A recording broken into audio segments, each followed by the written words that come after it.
પડશે તારું. વાહ વાહ વાહ. હા, તું કઈ કેમ પ્રતાપ સન્માન કઈ કહેવા માંગીશ આ બાબતે? ઓકે.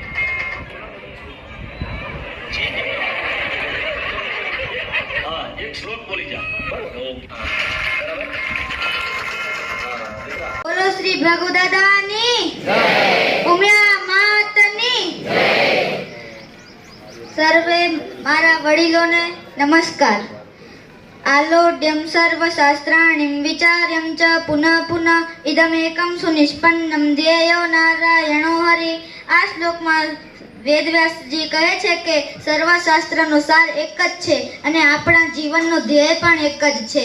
અને એવું કહેવામાં આવે છે કે આખી દુનિયાને જીતવા નીકળેલો નેપોલિયન પણ કહે છે કે મેં ક્યારેય સુખના 6 દિવસો પણ નથી જોયા.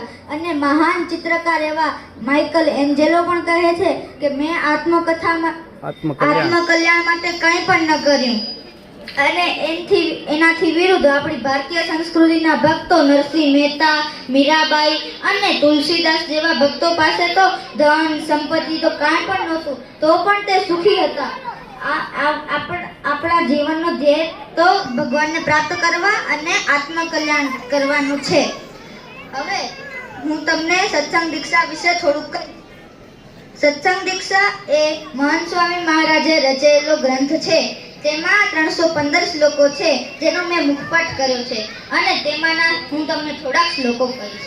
એમાં બધા માટે નિયમો છે. બાળકો માટે નિયમો છે, પછી વૃદ્ધો માટે છે નિયમો, પછી યુવાનો માટે નિયમો છે, અને જે વ્યસન કરતા હોય તેના માટે પણ નિયમો છે, અને આત્મહત્યા કરવાનો જેને વિચાર આવતો હોય તેના માટે પણ નિયમો છે. તો તેમના હું તમને 5 શ્લોકો કહીશ.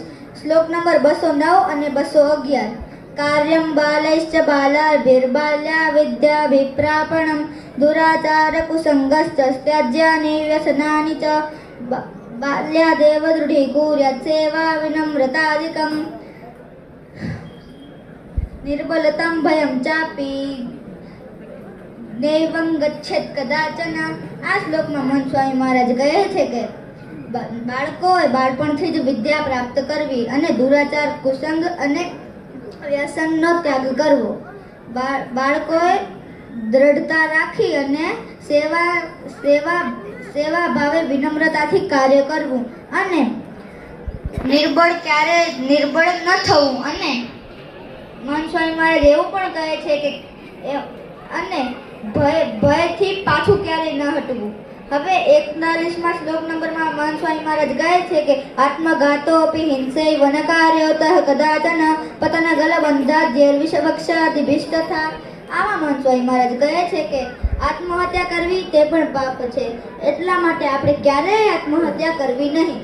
હવે શ્લોક નંબર 26 અને 27માં મન સ્વામી મહારાજ કહે છે કે સર્વમ દુર્વ્યસનમ ત્યાજ્યમ સર્વૈ સત્સંગિભિઃ સદા અનેક રોગ દુઃખાનાં કારણં વ્યસનમ યતઃ સુરાભંગાતમાલાદિ યદ્યદ્ ભવેદ્ધિમાદકં તદ્ભક્ષયેત પિબેન્નૈવ ધૂમ્રપાનમપિ ત્યજેત.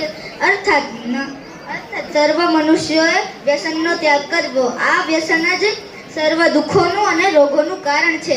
સુરા, ભાંગ તથા તમાકુ ઇત્યાદિ જે પણ પદાર્થ માદક હોય તે ક્યારે ખાવા અથવા ન પીવા જોઈએ.